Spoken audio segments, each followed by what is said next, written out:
저는 이 시간 부활, 하나님의 은혜라는 제목으로 하나님 말씀을 나누고자 합니다. 코로나가 조금 잡히는 듯 했는데 다시 확산이 되고 있습니다. 저희도 이렇게 예배로 모였지만 점점 쉽지는 않은 것 같습니다. 지난주에는 민원이 들어왔대요. 저희 찬양하고 예배하는데 우리 너무 은혜로워가지고 바깥으로 소리가 좀 나갔나 봐요. 그래서 이제 시끄럽다 정도의 민원이었고, 이번 주에는 이제 오늘 아침에 예배 드리는데 신고를 했다는 거예요. 이제 코로나인데 어떻게 모이냐, 이렇게 이제 점점 이렇게 우리의 예배가 쉽지는 않을 것 같습니다. 그런데 오늘 설교 주제가 부활입니다. 제가 질문을 하고 싶어요. 우리가 이렇게 어려운 상황, 힘든 상황에도 이렇게 모여서 예배를 합니다. 함께하지 모이지 못하는 분들도 각각에 있는 자리에서 예배를 하고 있죠. 네. 여러분, 질문을 하겠습니다. 우리 무엇을 예배하나요? 이렇게 모여서 흩어져서 우리 무엇을 예배하나요? 우리가 만일 다른 것을 예배한다면 이렇게 모일 이유가 없습니다. 우리가 예배하는 건 단 한 분, 예수님이죠.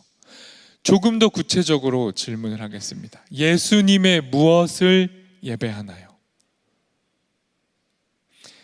오늘의 설교의 제목, 또 주제인 바로 부활입니다. 여러분, 저는 오늘 부활에 대해서 좀 이야기를 하고자 하는데요, 우리가 예배를 하는 이유가 부활 때문입니다. 여러분, 부활절만 부활을 기념하는 게 아니라 우리는 매주일 모일 때마다 부활을 기념하는 겁니다. 근데 우리의 집중이나 우리의 관심과 우리의 초점이 부활에서 벗어나 있으면 그럼 우리 예배를 잘못 드리는 겁니다. 이렇게 모여서 예배하는 분들 마음속에 지금 다른 것이 들어가 있다면, 나 오늘 예배에 무언가를 기대하고 있는데 부활이 아닌 다른 무엇이라면 그것은 예배의 이유가 되지 못하다라는 것입니다. 우리가 모이고 흩어지는 이유가 이 부활에 있습니다. 우리 계속해서 고린도전서를 살펴보고 있습니다. 오늘이 마지막 시간이에요. 이제 고린도전서가 끝나고 새로운 이야기들을 함께 나눌 텐데요, 오늘 이 고린도전서 마지막 부분에서 다루고 있는 것이 바로 부활입니다. 부활은 우리의 구원의 이야기, 복음의 이야기의 시작이면서 동시에 완성입니다. 여러분이 구원을 받으셨다면 여러분이 구원을 받은 이유는 부활 때문입니다. 그리고 여러분의 구원이 완성될 때에도 그 이유는 부활입니다. 부활의 첫 번째 열매이신 예수님을 따라 우리도 모두가 다 부활할 것을 믿기 때문에 우리에게는 특징이 있는 겁니다. 예배하는 자들에게는 특징이 있어요. 그게 무엇이냐면 죽음을 두려워하지 않는다라는 것입니다. 이 시간 우리 고린도전서 15장 51절에서 58절 세 번역으로 함께 읽도록 하겠습니다. 부활이 담고 있는 진리 함께 읽어보도록 하겠습니다. 내가 이제 심오한 진리 하나를 말씀드리겠습니다. 우리는 죽지 않고 모두 변화할 것입니다.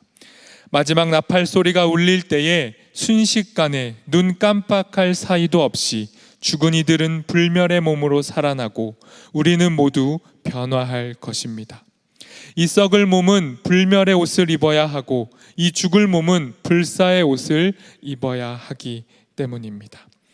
이 썩을 몸이 불멸의 옷을 입고 이 죽을 몸이 불사의 옷을 입게 될 때에는 승리가 죽음을 삼켜 버렸다.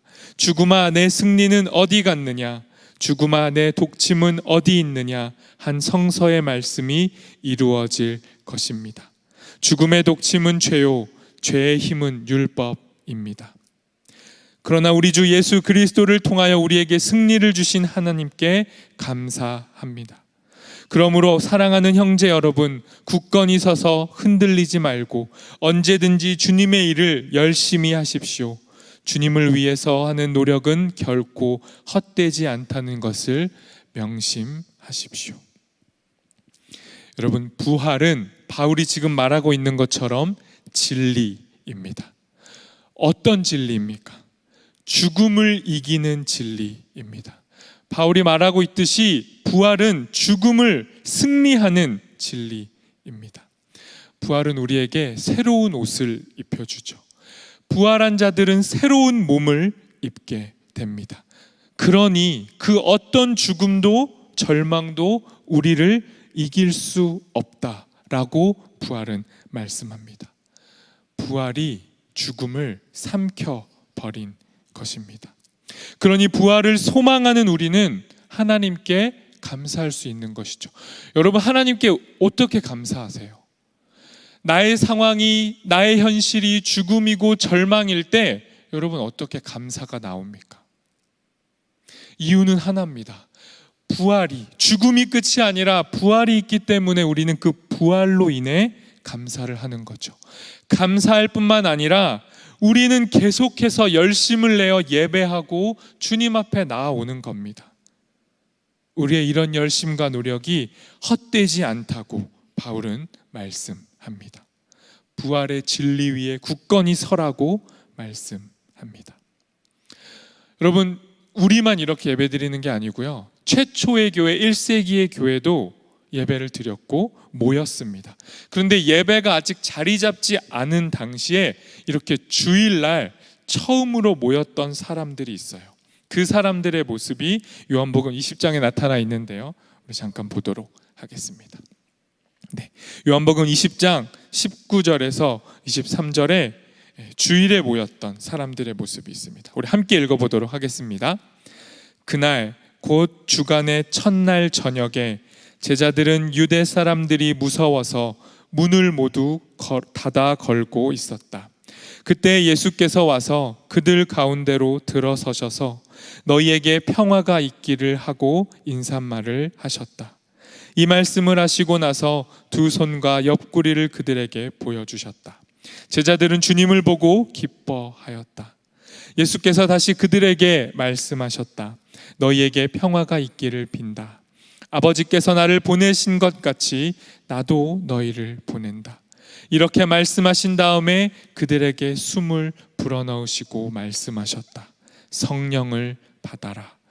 너희가 누구의 죄든지 용서해 주면 그 죄가 용서될 것이요, 용서해 주지 않으면 그대로 남아있을 것이다.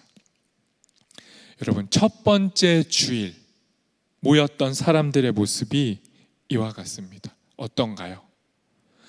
주일에 모였던 사람들의 첫 번째 모습은 두려움입니다. 그들은 모여서 두려웠고 두려워서 문을 걸어 잠그고 있었습니다. 예수님마저도 십자가에 죽였던 사람들이 예수님을 따랐던 자신들을 죽일 수 있다는 걸 알았던 거죠. 그러니 예수님의 제자들은 주일날 모여서 문을 걸어 잠그고 숨어 있었어요. 그때 예수님이 제자들에게 나타나십니다. 이렇게 모인 무리들에게 말씀하시는 거예요. 평화를 빕니다. 죽음 때문에, 어려운 상황 때문에 다들 마음이 냉담해져 있고 무언가 답답하고 그저 그냥 모여있고 문을 걸어 잠근 그들에게 예수님 말씀하시는 거예요. 평화를 빕니다.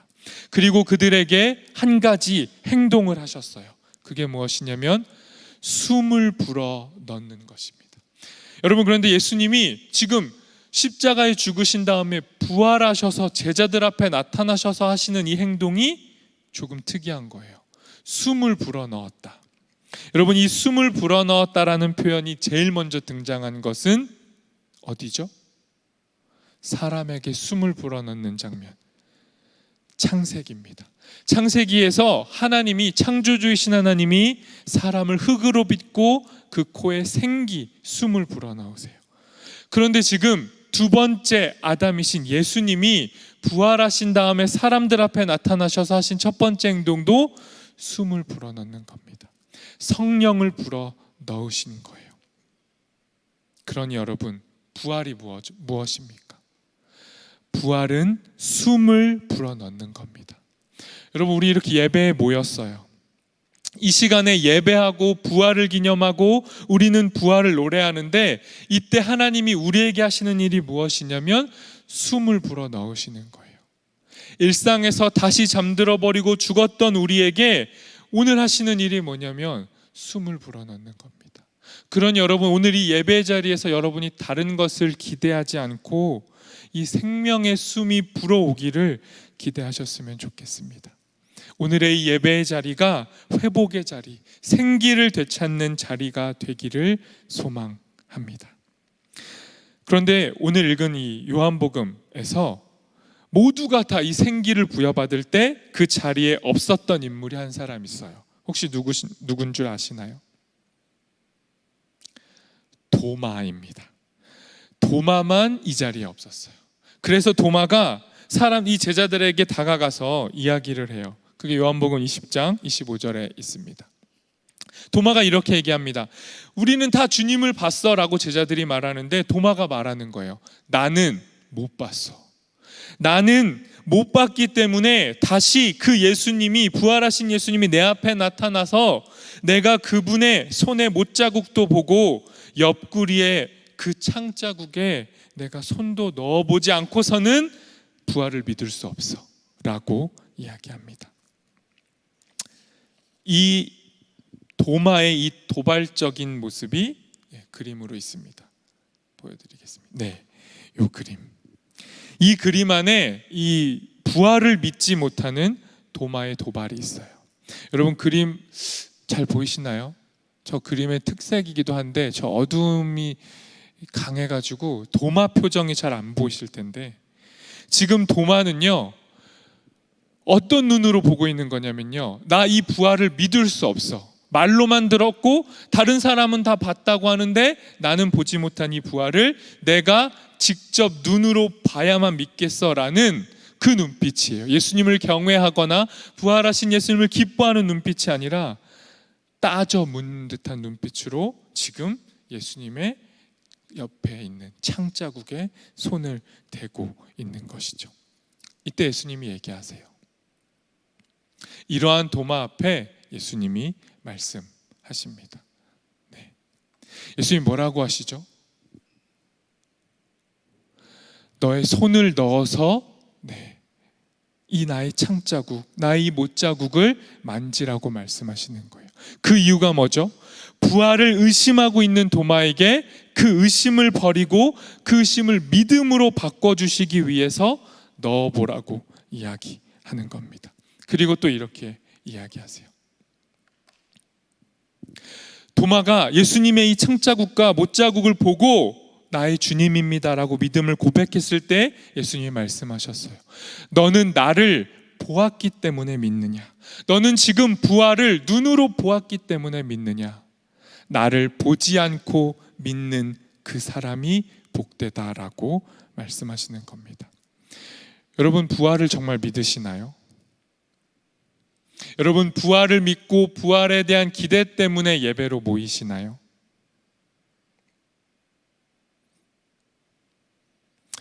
여러분, 혹시 도마 같은 마음은 아닙니까? 나도 부활을 믿고 싶긴 한데 증거가 없어. 증거를 좀 보여주세요. 내가 부활을 믿을 수 있는 증거를 좀 보여주세요라고 말하고 있지는 않으십니까? 여러분, 부활에 관련된 영화도 있고요, 부활에 대한 증거에 대한 책들도 많이 있어요.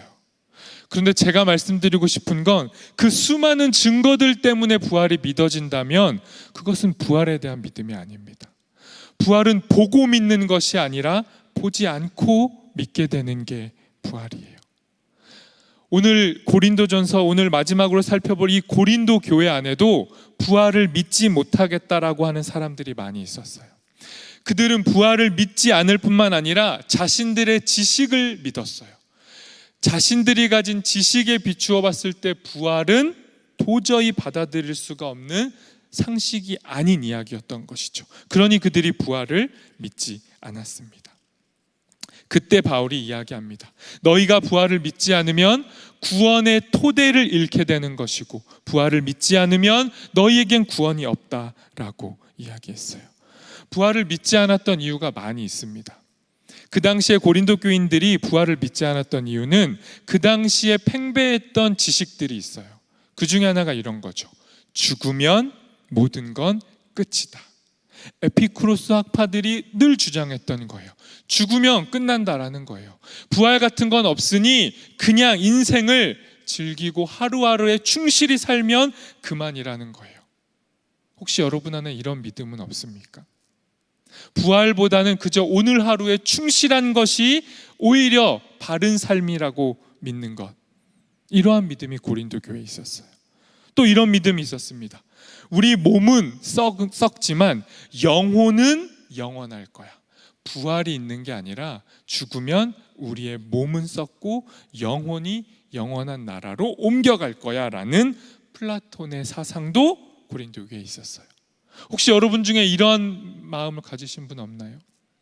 죽고 나면 우리의 몸은 다 썩을 거고 우리의 영혼이 빠져나와서 그 영혼만 천국 하나님의 나라로 들어갈 거야 라는 믿음. 이것도 우리가 믿는 부활의 신앙은 아닙니다. 또 이런 사람들이 있었어요. 데살로니가에 있던 교인들인데요, 이들은 이렇게 생각했어요. 예수님이 다시 오실 것인데 그 재림 때에 살아있는 사람만 영생을 누릴 거야, 이런 믿음이 있었어요. 부활 신앙이 아닌 뭔가 조금씩 달라진 믿음들이 있었던 것이죠. 그리고 가장 강력했던 믿음은 이런 거예요. 이미 우리는 다 부활해 있는 거야, 이런 믿음이 있었어요. 이미 예수님을 믿을 때 다 부활했다는 거예요. 그러니 다 이루어졌고 더 이상 기대할 거 없다라는 믿음들. 이러한 믿음들이 고린도 교회를 좀먹기 시작했습니다. 고린도 교회를 생기 있게 만드는 게 아니라 고린도 교회를 시끄럽게 했어요. 헛된 걸 자랑하고 헛된 믿음을 믿으며 정작 부활의 신앙을 놓쳐가고 있었던 것입니다. 이런 상황 속에서 바울이 가만히 있을 수가 없어요. 그래서 또 깨우치고 또 깨우쳐야 했어요. 그래서 다시 고린도 교회를 향해 부활을 설명합니다. 그 부활에 대한 설명이 고린도전서 15장 38절에 있습니다. 네, 우리 38절 말씀 함께 읽도록 하겠습니다. 그러나 하나님께서는 원하시는 대로 그 씨앗에 몸을 주시고 그 하나하나의 씨앗에 각기 고유한 몸을 주십니다. 여러분, 이게 무슨 말일까요? 바울이 지금 관심도 없고 이제 믿지도 않는 부활을 설명을 해야 하는 거예요. 그런데 알아듣게 설명을 하고 싶은데 바울이 지금 씨앗을 빗대어서 부활을 설명하는 겁니다. 이게 무슨 말이냐면요, 여러분, 씨앗이 있어요. 아주 작은 씨앗이 있습니다. 그런데 그 씨앗이 땅에 심겨져서 열매를 맺어서 전혀 새로운 존재가 되려면 그 씨앗은 죽어야 됩니다. 씨앗이 땅에 떨어져서 죽고 그 죽은 이후에 그 씨앗이 다른 존재가 되는 거예요. 작은 씨앗이 커다란 수박이 되려면 그 씨앗은 땅에 떨어져 죽어야 하는 것이죠. 바울이 지금 이걸 비유로 드는 거예요. 우리의 육체가 씨앗이라면 우리의 육체가 죽고 그 육체가 썩으면 끝이 아니라 그 육체 속에서 새로운 몸이 나타난다는 거예요. 새로운 열매가 나타난다는 거예요. 그게 바로 부활이라는 겁니다. 그러니 여러분, 다시 정리하면 부활이 뭐죠?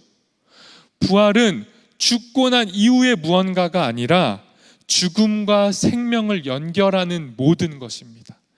부활은 생명의 과정인 거예요. 우리의 죽음이 끝이 아니라 그 죽음이 새로운 시작인 부활로 연결되는 것입니다. 이것을 바울이 이야기한 것입니다. 그런데 여러분, 여기서 놓치지 말아야 할 게 있어요. 여러분, 죽고 나면, 우리 모두는 죽을 텐데 죽고 나면 다 부활하실 겁니다. 그런데 중요한 게 뭐냐면 몸으로 부활한다는 거예요. 이 당시에는 다른 사람들이 생각할 수 없었던 거예요. 죽고 나면 육체는 썩고 영혼만 있다던가 아니면 부활은 아예 없다던가 믿던 그 시대에 바울이 분명하게 이야기합니다. 사도신경에서 우리가 고백하듯이 우리는 몸의 부활을 믿어요. 그러니 우리 모두는 죽고 나서 부활할 때 몸으로 부활을 하는 거예요. 여러분, 이게 믿어지시나요? 몸으로 부활한다는 거. 많이 질문할 수도 있습니다. 그럼 어떤 몸이죠? 10대의 몸인가요? 20대의 몸인가요? 30대의 몸인가요? 가장 건강할 때의 몸인가요? 아니면 죽을 때의 몸으로 부활하나요? 여러 질문들이 있을 수 있습니다. 그런데 성경은 이에 분명한 답을 주지 않아요. 분명한 건 부활을 하면 지금 우리가 입고 있는 이 몸과 연결된 그 무언가, 새로운 몸으로 부활한다라고 이야기하고 있습니다.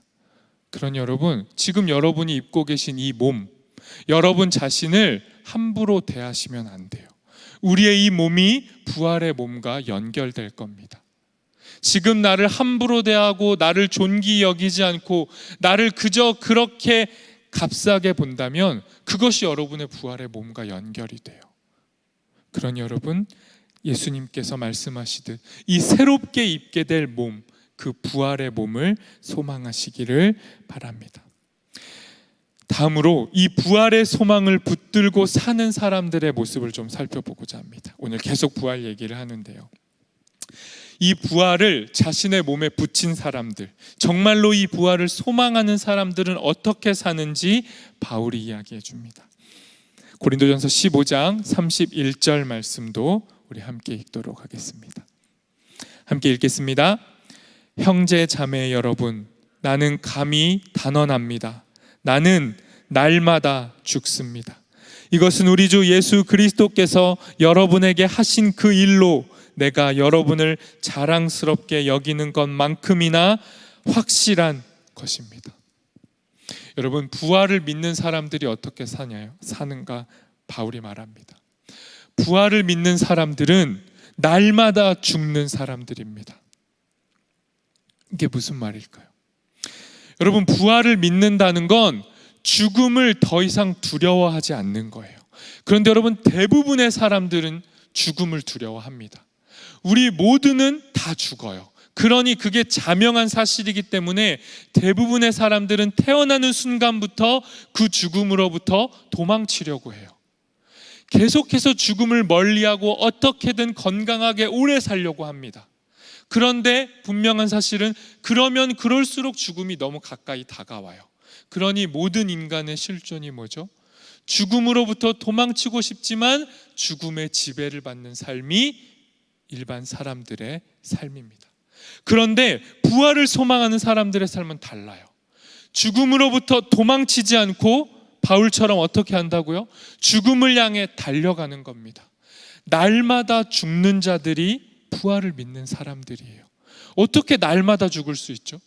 어떻게 날마다 우리 삶에 찾아오는 두려움과 불안과 절망을 마주할 수 있을까요?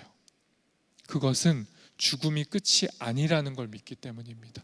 이 죽음 너머에 부활이 있다는 걸 믿기 때문에 담대하게 날마다 죽을 수 있습니다. 그러니 부활을 신앙한다라는 것은 바울의 고백처럼 날마다 죽기를 마다하지 않는 것, 죽음을 피하지 않는 삶이 부활의 신앙입니다.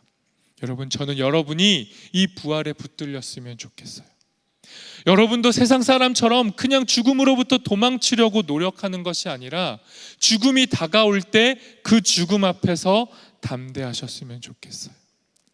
그 죽음 앞에 나 자신을 내려놓고 새롭게 피어나는 부활을 붙드셨으면 좋겠습니다.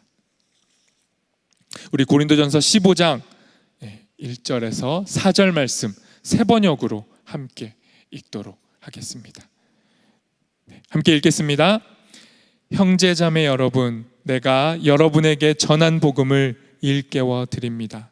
여러분은 그 복음을 전해받았으며 또한 그 안에 서 있습니다. 내가 여러분에게 복음으로 전해드린 말씀을 헛되이 믿지 않고 그것을 굳게 잡고 있으면 그 복음을 통하여 여러분도 구원을 얻을 것입니다.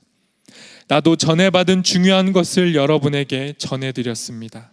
그것은 곧 그리스도께서 성경대로 우리 죄를 위하여 죽으셨다는 것과 무덤에 묻히셨다는 것과 성경대로 사흘날에 살아나셨다는 것과. 여러분, 바울은 부활을 믿지 않는 사람들을 향해서, 부활을 중요하게 여기지 않는 사람들을 향해서, 부활을 도대체 이해할 수 없다라고 하는 사람들에게 다시 복음을 전합니다. 다른 복음이 아니라 그 복음을 전해요. 부활의 복음을 전하는 것입니다.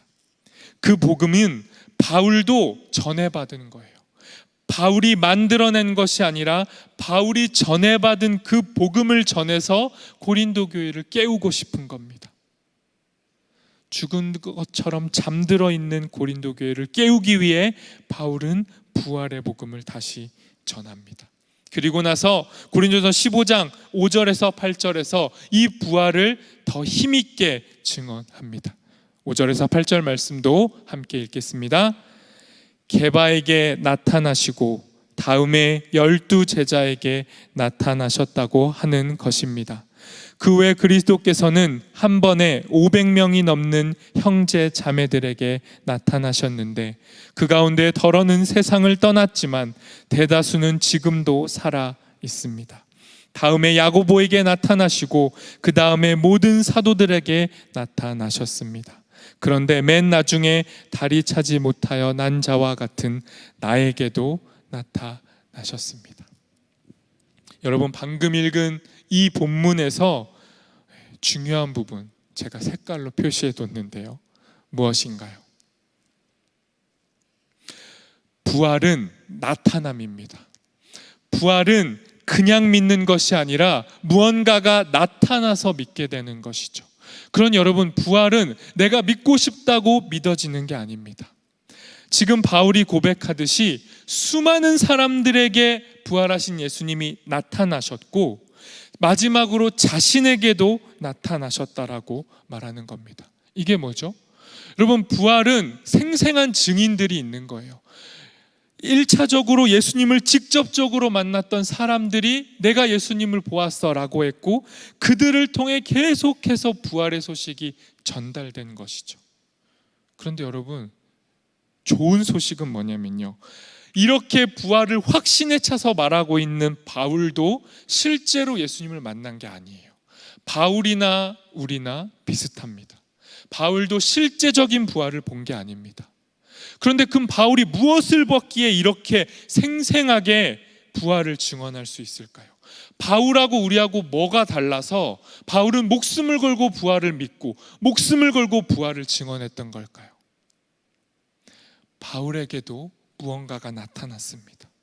바울에게 분명히 무언가가 나타났고 그 무언가의 나타남 때문에 바울은 지금 자신을 겸손히 자랑하고 있는 것입니다.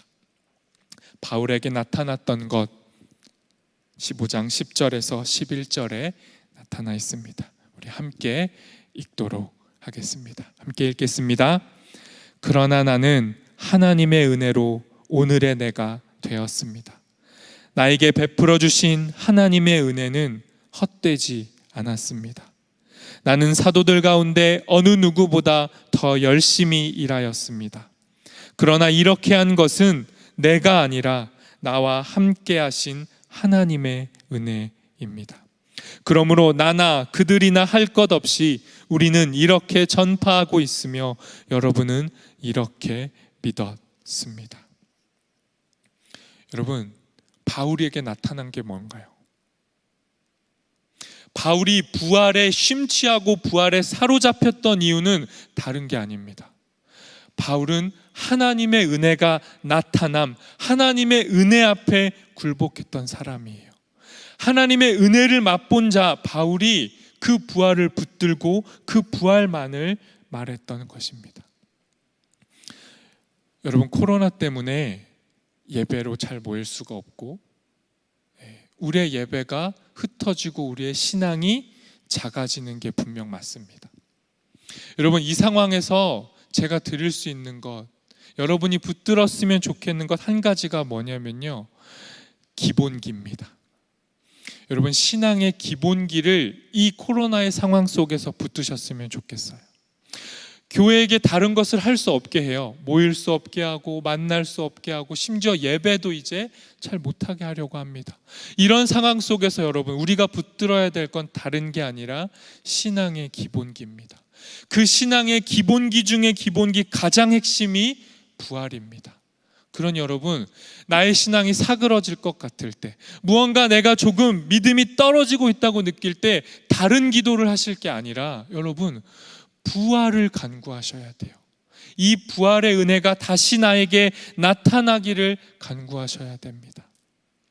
부활을 붙잡으라고 노력하라는 게 아닙니다. 바울이 말한 것처럼 오히려 부활에 붙들리시기를 소망합니다. 무언가 붙잡아서 힘을 내려는 힘을, 그 노력을 좀 빼시고 오히려 나를 붙잡는, 지금도 십자가에 죽고 다시 사셔서 우리를 붙잡으려고 하시는 그 하나님의 손에 우리가 붙들렸으면 좋겠습니다. 그게 부활이고 복음의 능력입니다. 예수님을 박해하고 저주했던 바울마저도 붙잡았던 그 부활의 능력이 우리의 삶의 자리를 붙잡았으면 좋겠습니다. 여러분이 자꾸 도망치려고 하는 그 자리마다 주님의 손이 여러분을 붙잡으셨으면 좋겠습니다. 여러분이 이건 죽음이야, 이건 내 인생의 절망이야, 이건 끝이야, 이건 낙담이고, 이건 좌절이고, 이건 무기력이고, 이건 소망이 없어, 이건 재미가 없어라고 말하고 있는 그 모든 죽음들이 여러분 부활로 다시 피어났으면 좋겠습니다. 여러분이 발버둥 치고 노력한다라고 부활을 잡을 수 없어요. 주님의 은혜가 여러분을 붙잡으시기를 소망합니다. 그 은혜가 여러분을 붙잡게 해달라고 간구했으면 좋겠습니다. 우리 이 시간 이 마음을 담아서 함께 찬양하도록 하겠습니다.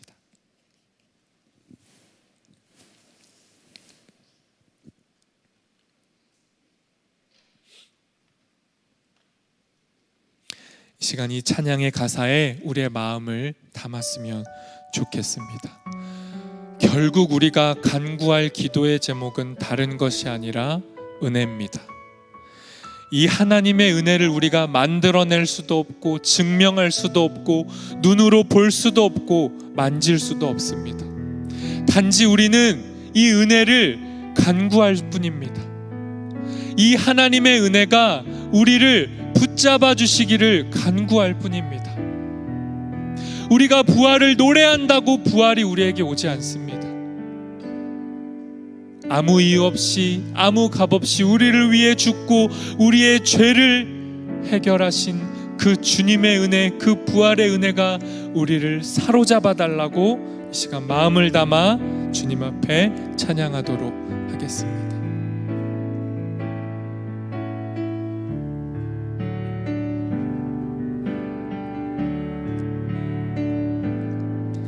나를 지으신 이가 하나님,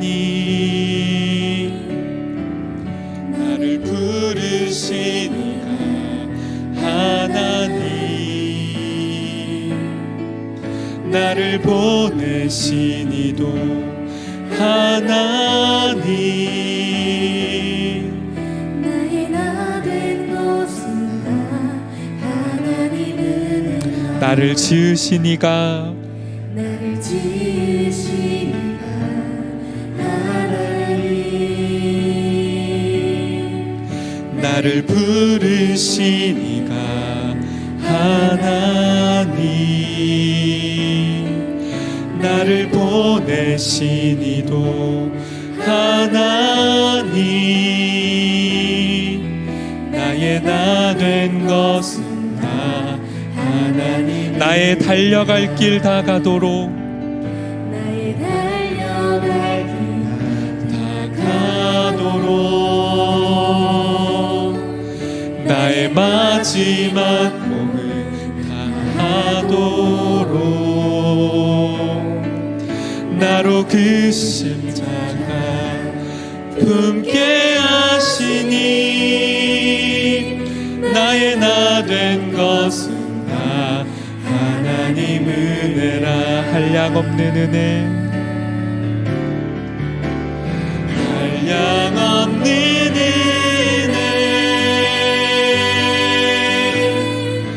갚을 길 없는 은혜, 내 삶을 애워싸는 하나님의 은혜,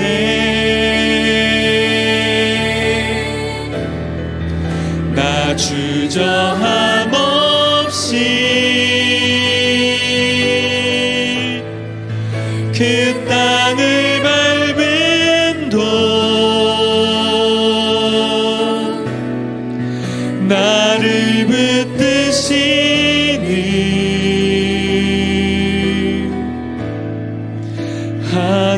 하나님의 은혜. 우리 이 시간 한 가지만 말씀을 기억하며 기도하도록 하겠습니다. 우리가 구할 다른 무엇도 아닌 이 시간 그 부활의 은혜, 하나님의 은혜를 간구했으면 좋겠습니다. 하나님, 도마처럼 의심하고 고린도 교회처럼 우리의 지식을 자랑하고 부활을 믿을 수 없다 하고 부활이 눈에 보이지 않는다 하고 부활이 우리 삶에 의미가 없다라고 말하는 우리 안에 있는 소리들을 주님, 우리 이 시간 주님의 말씀으로, 주님의 음성으로 거절하며 이 시간 주님의 말씀, 주님의 은혜, 부활의 은혜만을 소망하겠습니다. 주님, 그 은혜로 우리를 다시 붙잡아 주십시오. 우리를 지으시고 우리를 부르시고 우리를 보내시는 그 주님의 은혜가 우리를 다시 한번 사로잡아 달라고 우리 이 시간 하나님의 은혜 그 한 가지만을 간구하며 기도하도록 하겠습니다. 기도합시다.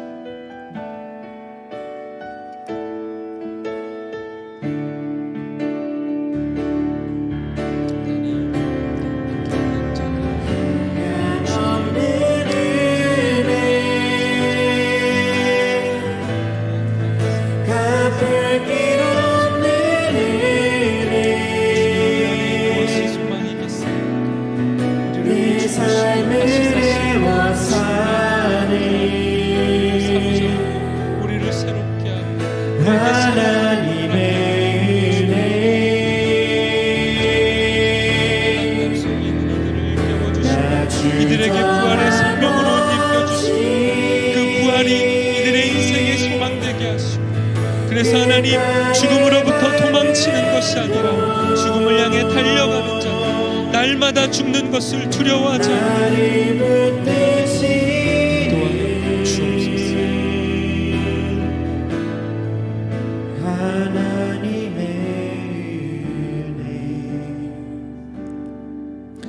우리 이 시간에는 기도 제목 카드로 보시고 기도 제목을 적는 시간을 갖도록 하겠습니다.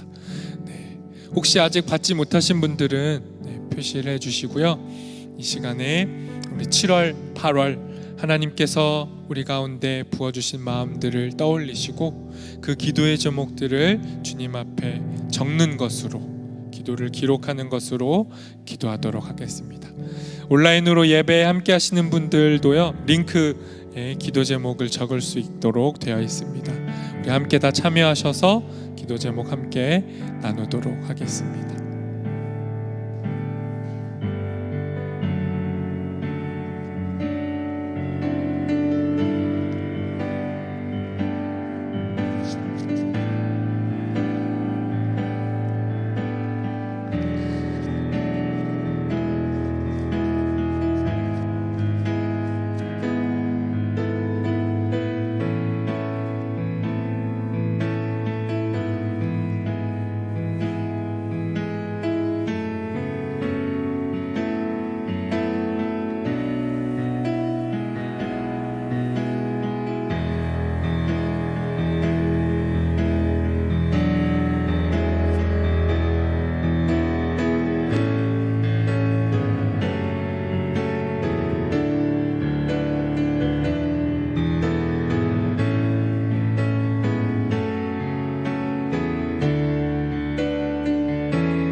제가 기도하도록 하겠습니다. 하나님, 이 시간 주님의 말씀에 응답하며 우리의 결단의 기도를 주님께 올려드렸습니다. 주님, 코로나로 인해 우리의 신앙의 뿌리가, 우리의 신앙의 기본기가 흔들리는 이 때에 하나님, 우리의 신앙을 다른 것에서 다시 회복하려 하지 않고 주님이 허락하신 그 부활의 복음, 우리를 죽음 가운데서 다시 살리신 그 능력과 소망의 복음으로 우리의 신앙을 회복하게 도와주옵소서. 우리의 신앙이 든든히 서나갈 수 있도록 우리의 신앙을 늘 복음으로, 부활로 점검하게 하시고, 우리가 죽음에 지배당하고 있지는 않은지, 우리가 죽음에 이끌려가고 있지 않은지 우리의 삶을 돌아보게 하옵소서. 그래서 마침내 주님 바울처럼 담대하게 나는 날마다 죽노라 고백하며 죽음을 끌어당기는, 오히려 죽음을 향해 달려나가는, 죽음을 두려워하지 않고 부활의 소망으로 담대히 살아가는 우리 모두 될 수 있도록 인도하여 주옵소서. 예수님의 이름으로 기도합니다.